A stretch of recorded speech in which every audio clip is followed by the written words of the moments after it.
It's time for the 32081 Scoreboard Show. Let's recap the latest weekly scores and highlights from around the county. And that's right, I'm the Todd, and thank you for listening to the 32081. We're going to start off this episode with Mike the Knight. Mike, I was thinking, I've known you almost, about 10 years now? Is that about right? We were friends for about 10? Sounds about right. Sounds about right? Yep. And with that said, I've been feeling bad for you the last couple of weeks. I know it's been tough because you're also an alumni from Alabama. So you started off a little rough with Alabama, a little rough with Creekside. But hey, we're recording this Saturday after Alabama won. Creekside wins on Friday. You got to be feeling pretty good this Saturday now. Yeah, I've almost forgotten what these weekends kind of feel like when you get 2 wins like that. And I'm realizing how much we enjoy them. So we were talking last week about this tough schedule that Mac had with Creekside. And, he has his vision, and I kind of want to ask you, going up against a Bartram Trail team where you kind of matched up equally, and with a nice win, 28-14, I think. So yep. 28-14, did that schedule finally pay off going up against these tough teams, and then I don't want to say coming back, but playing a more equally matched team to get this win? Yeah, I think it definitely did. I think it was good, especially for our younger guys, to line up against guys that are more in line with their, size, physically, athletically, and what have you. And, I know we talked last week about, we saw some young guys last week step up on defense, but it was going to take some of the younger guys on offense to kind of do the same for us to really get that first win. And that's exactly what happened last night. You had, sophomore quarterback Rossi Sperry that came in on the second drive of the game and basically took it over from that point. Didn't have any turnovers, ran the ball well, threw some great balls. Davis Baldwin, the sophomore running back, scored 2 touchdowns. Timmy Goodrich, receiver, had some big receptions. And then, we've got like 2 sophomores starting on the offensive line that did a good job of protecting the quarterback. So all in all, a good night. And I think good opportunity for them to build some momentum going into the next game. So it sounds like you kind of feel like I'm thinking that these tougher games, because, we talked to Mac about having a younger squad, guys that needed some experience. They kind of were forced to kind of grow up kind of quickly, don't you think? 100%. I mean, these are guys that were playing on our JV freshman team last year. And now all of a sudden you're thrown into a 7A schedule going up against the likes of, Mandarin Bowls, Spruce Creek, Nease. That's throwing you to sharks to kind of learn how to swim there. But again, like I said, last week we had a couple of guys step up on defense that started to prove themselves. And I was really pleased with the way the young guys played on offense last night. And, if they can just keep that train going, we saw last year we started 0-3. And then rattled off 3 wins in a row, and hopefully we can do the same, if not better, this year. I was just about to talk about that because now you're 1-3. You go up to play another, 1-2. What are they now? 1-2 in Winter Park, but you're going to play them. I think they're 1-2. So you play them. Then you come back and you play Sandalwood, who, for all intents and purposes, has just been getting killed this year. I mean, I hate to say that, but they really have. They're in your district, so you look at that and you're going, okay, this is a possible 3-3. You play a tough Fleming Island game, and then you play Atlantic Coast in your district. I mean, it's almost like a carbon copy of last year, almost winning the district possibly. I mean, I like the way your schedule's set up, and I hate to say it, but it looks like – I shouldn't say I hate to say it because Mac knows what he's talking about, but I'm saying we talked about how tough the schedule is. In some weird way, it looks like it's kind of paying off with this. Yeah, I think so. And I think so long as the guys can stay, focused and not approach it as if thinking that these are easier teams that we're going up against. Because, in high school football, when you're dealing with 16, 17, anything can happen. So, and some of those teams, even like Atlantic Coast and their down years and Creekside's up years. Atlantic Coast has jumped up and bitten us, and it's always a close game.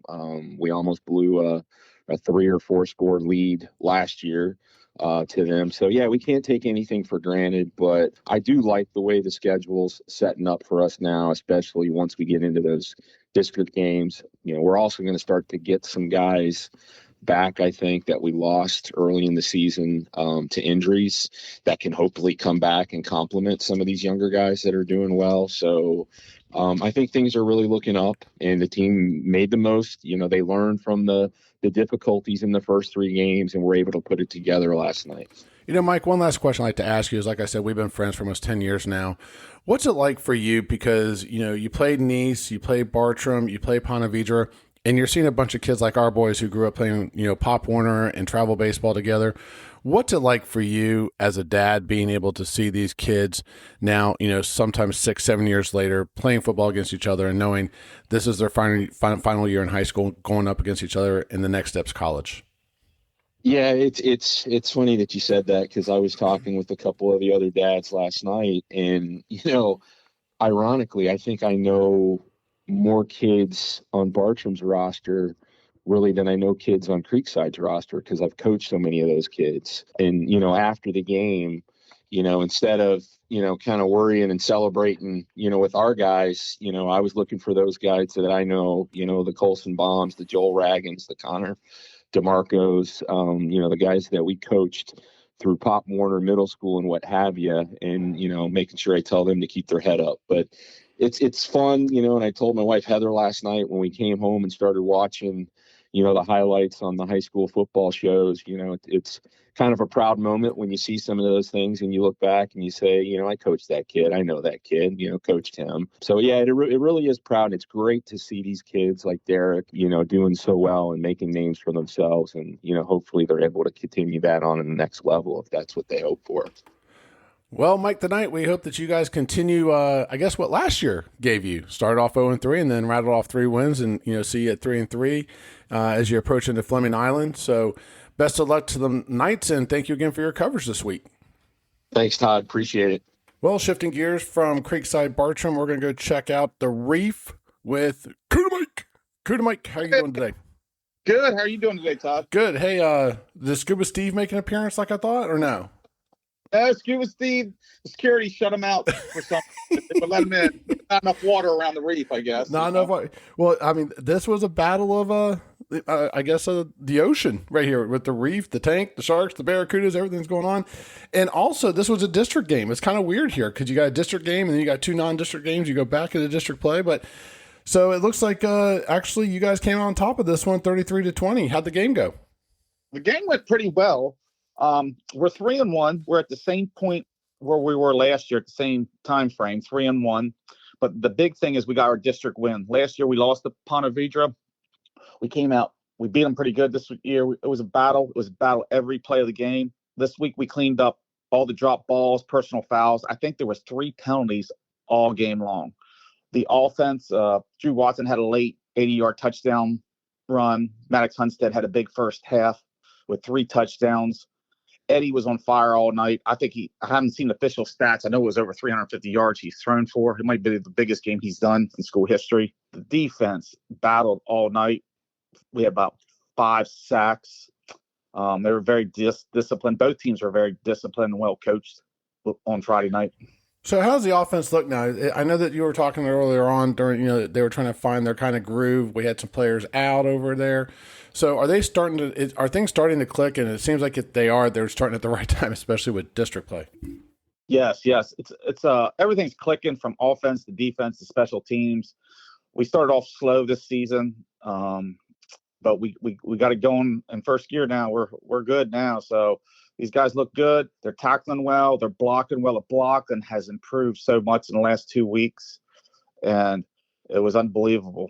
So now, Kuda Mike, you're going to be actually hosting Kenny, who came off a big loss to Bowles this week, and then you're going to also host Fleming Island. Though what's weird with the schedule is that you've got 3 home games in a row, but then you finish the season 3 games on the road. That's a little interesting schedule there.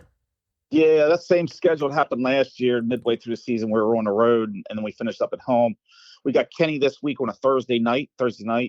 So the kids have off in St. Johns County on Friday, way it sounds. So they're playing Thursday night. Then we have a bye week. Then we play Tocoi, then Fleming Island.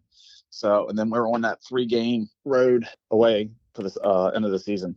All right, man. Well, thanks for the update. The Barracudas beat the Ponte Vedra Sharks 33-20. Kuda Mike, as always, we appreciate your updates. I appreciate it. Have a great weekend. All right, switching over from Crew to Mike's sideline, we're going to jump on over to Ponte Vedra. We got Josham James joining us live from the road. He's all the way in New Orleans, where he was at the LSU Florida game. James, not a good weekend for you. How are things on the Ponte Vedra side with this 20-33 loss? And the one thing I wanted to ask you about, though, first of all, is Cole passes 1,000 yards in passing, but again, very weak running performance. I think against these better teams like Beachside, Nease, and Fleming Island coming up, and even Menendez, I don't think you can live and die by the air. Yeah, agree completely. I mean, another 300-plus yard game for him, 5 sacks, and that was concerning. I didn't realize it was 5. Yeah, and that was the concerning thing for me is that, hey, we have, a nice big offensive line, all returning starters. I think at least 4 out of 5, if I'm not mistaken. And to give up 5 sacks, it just, we were just thinking, listen, with the talent that came back, that should be the strong area of this team. Pass protection, run game, offensive line. It just hasn't been that way, and so it wasn't as exciting as it needed to be from our perspective. But you know what? You got to give kudos to the kudos. They did a great job. I mean, their quarterback just dismantled our secondary. We just didn't have answers. So this actually kind of really puts the Sharks in a hole, because this was, a district game against Beachside. You still got Orange Park, Fleming Island, and Middleburg on the schedule. And like I said, Menendez is playing very good football right now, so you can't take anything for granted. This really is an uphill climb now for the Sharks, with Beachside and Fleming Island both being 1-0 now in the district. Yeah, and it's a tough division, and it's a different perspective now for Ponte Vedra football. They've dominated their division. They've been able to make the playoffs, and this is grit time. This is where the coaches need to kind of reevaluate everything they're doing on their side to see where their weaknesses are, address those, continue to work on the strengths and improve those, and find a way. And so we're interested to see what adjustments they make, because it's time. No running game for all the games that they played is a concern, and but I will say this, Alex Winkle's a running back. I mean, he had over 150 yards of total offense. I mean, he's a threat out of the backfield. And so they use that screen game and those quick outs to him as part of the running game. And so, there's the positive. It's just, hey, offensive line, can we get the big run up the middle? Can we open up some holes? And so that the running game is clicking and takes a little pressure off of Cole Rosendahl, and allows him to consistently have a higher completion percentage and not be so big play dependent. That'll be interesting to see if they can make some of those adjustments. Yeah, and I think so. I think they were showing promise as they were moving on. This might be a little bit of a step backward with the rush, because we saw it gradually improving a little bit. Don't think it's there quite yet, but they do have a couple weeks to try to right the ship, so to speak, as I say. And, hopefully when they get back into their other district games, they can run the tail. But they've got, like you said, it's a tough district, and there's some tough teams out there, especially with Middleburg playing as good as they are as well. So, yeah. So listen, man, we hope you have a safe trip back. Thank you for joining us live from, where are you? You're Baton Rouge, or are you actually in New Orleans? I'm in New Orleans, waiting to get on a plane here in the next couple hours. Well, listen, I hope you have a great trip back, and we will talk to you next week. Thanks, JJ. All right. Thank you, Todd. Now, before we go to making the call with Abigail, I'd like to bring on a special guest. I'm really excited to speak to him. Known him for a number of years. He plays both sides of the ball over at Beachside. That is Mr. Marco Lanza, also known as Dozer, as I call him. How you doing, Marco? Good. How are you doing, Mr. Hardy? I'm doing great, thank you. Hey, listen, first of all, I got to say congratulations on a win. That was a big one for you guys to start off your district play. And I got to ask you, what's the atmosphere like at the Reef? Because I'm hearing it's something people need to experience. It's pretty electric. Yes, sir. Our student section's been packing the games out lately. They've been really bringing the energy, which is really brightening up our stadium this year. And I feel like going into last Friday's night's game, everyone was hyped to be there, and the pep rally really brought a lot of people out to the game. Now, as far as the first game, I know things just didn't go well. You guys had a long bus ride down to Orlando Christian Prep. Then you had the lightning delay and the rain delay, and The field was a mess, and since then it seems like you guys have really started to get back on track and stuff. And now you've had this district win against Ponte Vedra. Is this really a game that you think that everything is starting to come together on offense, defense, and special teams, and it's all just starting to gel together? I do. I feel like we took the week 1 loss as a learning lesson and took it on the chin. I feel like it allowed us to come together as players to dictate our attitude for next week, and we came in ready to work. We knew the talent and chemistry was always there, and I feel like it was on full display last Friday night.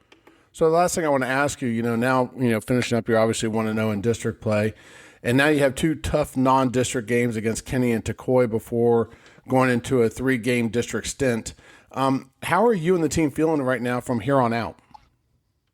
I'm feeling confident. I got trust in our coaching staff. They do a great job. They always have us prepared. Film-wise, formation-wise. I trust my teammates to work hard every day at practice and to push ourselves to be ready for the games ahead. Well, thanks, man. I appreciate you joining us here on the podcast. I wish you all the best, not only just for the rest of the season, but also as you guys take on Kenny this week. Yes, sir. Thank you for having me. Get ready to huddle up. It's time for Making the Call with Abigail on the Scoreboard Show. Let's be great.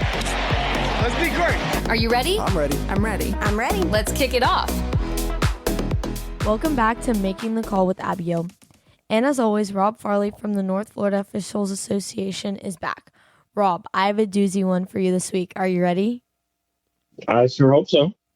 Here's the situation. The line of scrimmage is the 40-yard line going in, and the team lines up for a field goal. The ball is snapped, placed at the 47 for the kicker, and the field goal attempt falls in the end zone, short. This is placed at the 20, and fans start yelling, "The ball should be at the 47, ref." Can you explain why they're incorrect and possibly confused? So this goes back to different rule books at different levels. So at the college level, at the NFL level, at the XFL level, USFL level, they all have different rule books, and they all have different ways that they treat different plays. Again, most states follow the NFHS rules, which is the National Federation of High Schools. And according to NFHS rules, a failed field goal essentially converts to a punt. And so any punt that goes into the end zone is a touchback and comes out to the 20. And so in NFHS rules, any failed field goal would be a touchback and would come back out to the 20. And we've seen this in the past, quite entertainingly, if that's a word. We've seen teams in the past that didn't have a punter, but they had a very good field goal kicker. And they would line up, if they got stopped, through out back at their own 20-yard line, they would line up for a field goal and kick a field goal and use it as a punt. Because, again, any failed field goal at the high school level is essentially just a punt and would be treated as a punt. And so in the high school rules, another thing that we'll see a lot is that a player will catch that failed field goal in the end zone, and any kick in the high school level, any kick that crosses the opponent's goal line is a touchback. There is no such thing as a kick return over 100 yards at the high school level. And so that's another scenario that we would see. In your scenario, if they kick it from the 47 and it falls short in the end zone and one of the receiving team players catches it in the end zone and tries to return it out, we're going to be killing that play and putting at the 20, and then everybody is yelling at us that we should have let him return that kick. That's not the case. At the high school level, any kick that crosses the opponent's goal line is a touchback, no matter if it's a free kick like a kickoff or any scrimmage kick, whether it's a field goal attempt or a regular punt. Well, thank you, Rob. That's very good to know the difference between the high school level and college and pros. And I look forward to speaking with you about the free blocking zone. And as always, if you have a rule you would like explained, please feel free to leave a comment. Thanks for listening to Making the Call with Abigail. And thank you, Abigail and Rob, for that great rule explanation. The Nease Panthers faced off in a battle of 3-0 teams when they traveled to Fletcher. The Panthers defense carried the team as they won 22-6. The defense had a key fumble recovery as well as an interception, which stopped the Senators' momentum on key drives. Key players for Nease included Braden Felder and Enrique Ordonez on offense, as well as Kyle Hurtado, who was a menace on defense. Billy the Bull was in Cincinnati for the Jaguars game, and it looks like he and his family had a great time, except for probably the loss. The Toros bounced back from the Kenny loss with a 47-14 win over Clay.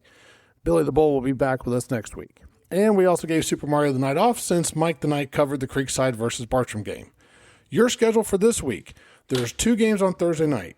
Beachside will host Kenny, and Ponte Vedra will travel to Menendez, both games kicking off at 7 o'clock. Friday Night Lights is going to be a doozy this week, and all games kick off at 7.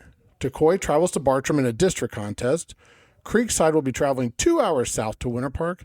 And the granddaddy of them all, St. Augustine, will travel to Nease. And if you weren't at the game last year, you'll want to be at this one. I'm sure it will be a sellout. For Kuda Mike, Jocelyn James, Mike the Knight, Billy the Bull, and Super Mario, and special thanks to Abigail and Rob for this week's rule explanation, I'm the Todd, and thank you for listening to the 32081. Thank you for listening to the 32081. We hope you enjoyed today's episode. I love the show, guys. You're awesome. Please don't forget to subscribe to the show so you can join us for the next episode. I never miss an episode. It's the best. Until next time, take care.